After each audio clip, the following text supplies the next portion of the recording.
ഞാൻ ആദ്യം മത്തായിയുടെ സുവിശേഷം 16-ാം അധ്യായത്തിലെ ഒരു വാക്യം വായിക്കാൻ ആഗ്രഹിക്കുന്നു. മത്തായിയുടെ സുവിശേഷം 16-ാം അധ്യായം പറയുന്നത്, അതിൻ്റെ 3-ാം വാക്യം, അതിൻ്റെ ആദ്യ ഭാഗത്ത്, രാവിലെ ആകാശം ചുമന്നു കണ്ടാൽ ഇന്ന് മഴക്കോൾ ഉണ്ടാകും എന്ന് നിങ്ങൾ പറയുന്നു. എന്നാൽ കാലലക്ഷങ്ങളെ വിവേചിക്കാൻ നിങ്ങൾക്ക് കഴിയില്ലയോ? നമുക്കറിയാം, ആ കാലങ്ങളിൽ അവർ ദൈവവചനം പഠിക്കുമായിരുന്നു. അങ്ങനെ കർത്താവിൻ്റെ 1-ാം വരവ് എപ്പോഴാണെന്ന് അവർക്ക് മനസ്സിലാക്കേണ്ടതായിരുന്നു. കാരണം ദാനിയേലിൻ്റെ പുസ്തകത്തിൽ അതെപ്പോഴാണെന്ന് വ്യക്തമായി പ്രവചിച്ചിട്ടുണ്ടായിരുന്നു. 9-ാം അധ്യായത്തിൽ അവർ എപ്പോഴാണ് മഴ വരുന്നത് എന്ന കാര്യം അവർക്ക് തിരിച്ചറിയാൻ പറ്റുമായിരുന്നു. അല്ലെങ്കിൽ നാളത്തെ കാലാവസ്ഥ എന്താണ്. നമ്മളും അതുപോലെയാണ്. നാം പേപ്പർ വായിക്കാറുണ്ട്. അതുകൊണ്ട് ഇവിടെ അവിടെ നടക്കുന്ന കാര്യങ്ങളെ പറ്റിയൊക്കെ നമുക്കറിയാം. ഉക്രൈനിൽ എന്താണ് സംഭവിക്കുന്നത്, ഇതുപോലുള്ള പല കാര്യങ്ങളും. എന്നാൽ നമ്മൾ ജീവിക്കുന്ന ഈ കാലഘട്ടത്തെപ്പറ്റി നമുക്കറിയുകയുമില്ല. ഇനി നമുക്ക് മത്തായിയുടെ സുവിശേഷം 24-ാം അധ്യായത്തിലെ ഒരു വാക്യത്തിലേക്ക് പോകാം. മത്തായിയുടെ സുവിശേഷം 24-ന്റെ 37-ാം വാക്യം. മത്തായി 24-37. നോഹയുടെ കാലത്തെ പോലെ തന്നെ മനുഷ്യപുത്രൻ്റെ വരവും ആകും. അന്ന് ആ ജലപ്രളയത്തിനു മുമ്പ് നോഹ പെട്ടകത്തിൽ കയറിയ ആ നാൾ വരെ അവർ തിന്നും കുടിച്ചും വിവാഹം കഴിച്ചും വിവാഹത്തിന് കൊടുത്തും പോന്നു. ജലപ്രളയം വന്നു, അവരെയെല്ലാം നീക്കിക്കളവോളം അവർ അറിഞ്ഞില്ല. 40-ാം വാക്യത്തിൽ, 2 പേർ വയലിലിരിക്കും, ഒരുത്തനെ കൈക്കൊള്ളും, മറ്റവനെ ഉപേക്ഷിക്കും. 2 പേർ ഒരു തിരികല്ലിൽ പൊടിച്ചുകൊണ്ടിരിക്കും, ഒരാളെ എടുക്കും, മറ്റയാളെ ഉപേക്ഷിക്കും. നിങ്ങളുടെ കർത്താവ് ഏതു ദിവസം വരുന്നു എന്ന് നിങ്ങൾക്കറിയായതുകൊണ്ട് ഉണർന്നിരിപ്പീൻ. നമ്മൾ ഉൽപ്പത്തി പുസ്തകം 6-ാം അധ്യായത്തിലേക്ക് തിരിച്ചു പോയാൽ നോഹയുടെ കാലം എങ്ങനെയായിരുന്നു നമുക്കവിടെ കാണാൻ കഴിയും. ഉൽപ്പത്തി പുസ്തകം 6-ാം അധ്യായത്തിൽ നോഹയുടെ കാലത്തെ പറ്റിയാണ് പറയുന്നത്.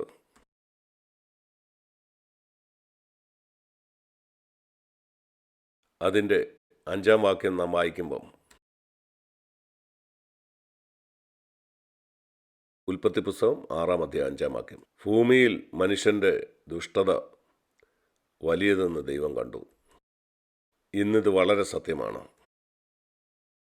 ഇന്ന് കാണുന്ന എല്ലാത്തരം ദുഷ്ടതയും, ഇന്ന് നടക്കുന്ന യുദ്ധങ്ങൾ മാത്രമല്ല, വഴിതെറ്റിയ ലൈംഗികത, സ്വവർഗഭോഗം, ഇങ്ങനെയുള്ള അനേകം ദുഷ്ടതകൾ ഈ ഭൂമി നടന്നുകൊണ്ടിരിക്കുകയാണ്. ഭൂമിയിൽ മനുഷ്യൻ്റെ ദുഷ്ടത വലിയതെന്ന് ദൈവം കണ്ടു എന്ന് മാത്രമല്ല, അവൻ്റെ ഹൃദയവിചാരങ്ങളുടെ നിരൂപണങ്ങളൊക്കെയും എപ്പോഴും ദോഷമുള്ളതെന്നും ദൈവം കണ്ടു. നാം ഈ കാര്യങ്ങൾ ഉണർവുള്ളവരായിരിക്കണം. നമ്മൾ പരീശന്മാരെ പോലെ നാം ജീവിക്കുന്ന ഈ കാലഘട്ടത്തെപ്പറ്റി ബോധ്യമില്ലാത്തവരായിരിക്കരുത്. കർത്താവിൻ്റെ വരവിനോട് വളരെ അടുത്ത ഒരു കാലത്തിലാണ് നാം ജീവിക്കുന്നത്. 7-ാം വാക്യം വളരെ ദുഃഖകരമാണ്. ഇവയെ ഞാൻ ഉണ്ടാക്കുകൊണ്ട് ഞാൻ അനുതപിക്കുന്നു എന്ന് ദൈവം പറഞ്ഞു. നമ്മുടെ ഭാഷയിലാണ് ഇത് പറയുന്നത്. ദൈവത്തിന് ഭാവി എന്താണെന്ന് അറിയാമായിരുന്നു. നോഹയുടെ കാലത്ത് സംഭവിക്കാൻ പോകുന്നതെല്ലാം അവൻ അറിയാമായിരുന്നു. എന്നാൽ അവൻ മനുഷ്യൻ്റെ ഭാഷയിലാണ് ഇത് പറയുന്നത്. കാരണം നമ്മൾ ഇന്ന് മനസ്സിലാക്കുന്ന പോലെ പഴയ നിയമത്തിലുള്ളവർക്ക് മനസ്സിലാവുമായിരുന്നില്ല. മനുഷ്യൻ ഇങ്ങനെ ആയതിൽ ഇവിടെ പറയുന്നത് ദൈവത്തിൻ്റെ ഹൃദയം എത്രമാത്രം ദുഃഖിച്ചു എന്നാണ്. നമ്മൾ പറയും നമുക്ക് ദൈവവുമായിട്ടുള്ള കൂട്ടായ്മ വേണം. ഭാര്യ തൻ്റെ ഭർത്താവിനോടുള്ള കൂട്ടായ്മയിലായിരിക്കണം. അതുപോലെ നീയും കർത്താവിൻ്റെ മണവാട്ടിയാണെങ്കിൽ നിന്റെ ഹൃദയം ദൈവത്തിൻ്റെ ഹൃദയത്തോടുള്ള കൂട്ടായ്മയിലായിരിക്കണം. അവന് ദുഃഖം തോന്നിയാൽ കോപമല്ല, ദുഃഖം മനുഷ്യൻ ദുഷ്ടനായിരിക്കുന്നതിൽ. നീ കർത്താവിൻ്റെ മണവാട്ടിയാണോ എന്ന് നിനക്കറിയാം. അതിനുള്ള പരീക്ഷ ഇതാണ്. നിന്റെ ചുറ്റും ലോകത്ത് നടക്കുന്നതിൽ നിന്റെ ഹൃദയം ദുഃഖിക്കുന്നുണ്ടോ? അതോ നീ പറയുമ്പോൾ എനിക്കത് കാര്യമല്ല, ഞാൻ ഗൾഫിൽ പണം ഉണ്ടാക്കുന്നുണ്ട്, അതുപോലെ ഞാൻ എൻ്റെ കുഞ്ഞുങ്ങളെ നന്നായിട്ട് പഠിപ്പിക്കുന്നുണ്ട്. അവർക്ക് നല്ല ജോലിയുണ്ട്. നിന്റെ വിചാരം അതേ ഉള്ളൂ? നീ മറ്റുള്ള ജാതികളിൽ നിന്ന് ഒരു വ്യത്യാസവും ഇല്ലാത്തവനാണ്. മറ്റെല്ലാ ജാതികളും നമ്മളും തമ്മിലുള്ള വ്യത്യാസം, ക്രിസ്ത്യാനികളല്ലാത്തവരോ പേരിന് ക്രിസ്ത്യാനികളായവരോ അല്ലെങ്കിൽ ലൗകിക ക്രിസ്ത്യാനികളോ തമ്മിലുള്ള വ്യത്യാസം, അത് വെളിച്ചവും ഇരുട്ടും പോലെ വ്യത്യസ്തമായിരിക്കണം. നിങ്ങളൊരു മുറിയിലേക്ക് പ്രവേശിച്ചാൽ ഉടനെ തന്നെ നിങ്ങൾക്ക് മനസ്സിലാവും അവിടെ വെളിച്ചമുണ്ടോ അതോ അവിടെ ഇരുട്ടാണോ എന്ന്. എൻ്റെ പ്രിയ സഹോദരി സഹോദരന്മാരെ, നിൻ്റെ ചുറ്റുമുള്ള ആളുകൾ, നിൻ്റെ ബന്ധുക്കൾ, മാനസാന്തരപ്പെടാത്ത നിൻ്റെ ബന്ധുക്കൾ, നിന്നോടുകൂടെ ജോലി ചെയ്യുന്ന അനേകർ, ഗൾഫിലുള്ള മറ്റാളുകൾ നിന്നെ കാണുമ്പോൾ, അവർ നിന്നോട് സംസാരിക്കുമ്പോൾ, അവർ നിശ്ചയമായിട്ടും മനസ്സിലാക്കണം സാധാരണ ക്രിസ്ത്യാനിയിൽ നിന്ന് നീ വ്യത്യസ്തനാണെന്ന്. ഞാൻ നേവിയിൽ വർക്ക് ചെയ്യുന്ന സമയത്ത് ഞാൻ പൂർണ്ണമായിട്ടും ഇത് വിശ്വസിച്ചു. പല നാമധേയ ക്രിസ്ത്യാനികളോടുണ്ടായിരുന്നു. എന്നാൽ ഞാൻ തീരുമാനിച്ചു, ഞാൻ മറ്റ് ക്രിസ്ത്യാനികളല്ലാത്തവരല്ല, ക്രിസ്ത്യാനികളെന്ന് പറയുന്നവരിൽ നിന്നും ഞാൻ വ്യത്യസ്തനാണെന്ന്. കാരണം ഞാൻ ദൈവത്തിൻ്റെ വചനം വിശ്വസിക്കുന്നു.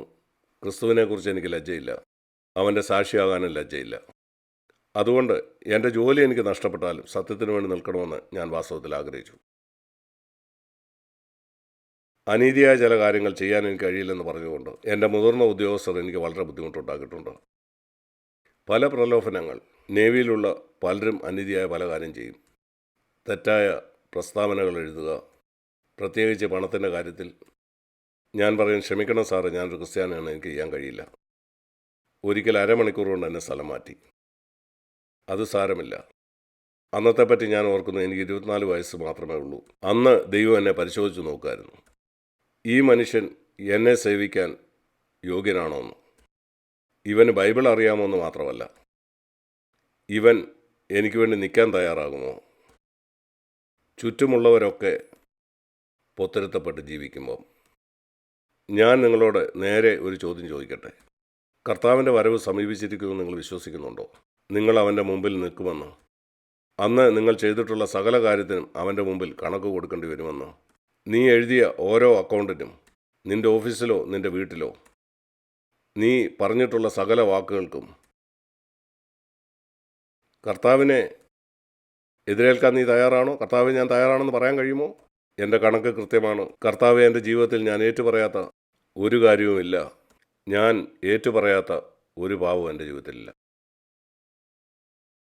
എവിടെയൊക്കെ എനിക്ക് സാധ്യമാണോ അവിടെയൊക്കെ ഞാൻ ഒരു ശിഷ്യനാണെന്ന് വെളിപ്പെടുത്താറുണ്ട്. നിങ്ങളുടെ വാക്കിലൂടെ പ്രസംഗത്തോടോ ആയിരിക്കണമെന്നില്ല, അവിടെ നിങ്ങൾക്ക് പ്രസംഗിക്കാൻ അനുവാദമില്ലായിരിക്കാം. എന്നാൽ നിങ്ങളുടെ ജീവിതം, യേശു പറഞ്ഞില്ല നിങ്ങളുടെ വാക്കാണ് നിങ്ങളുടെ വെളിച്ചമെന്ന്. മത്തായി 5 യേശു പറഞ്ഞു, നിങ്ങളുടെ ജീവിതമാണ് മറ്റുള്ളവരുടെ മുമ്പിൽ പ്രകാശിക്കേണ്ടത്. നമ്മുടെ ജീവിതമാണ് വെളിച്ചം. ഏതാണ്ട് 200ഓളം മാനസാന്തരപ്പെടാത്ത അവിശ്വാസികളോട് ഞാൻ ജോലി ചെയ്തപ്പം എനിക്കത് മനസ്സിലായി. അവിടെ വീണ്ടും ജനിച്ച ഒരു വിശ്വാസം ഉണ്ടായിരുന്നില്ല.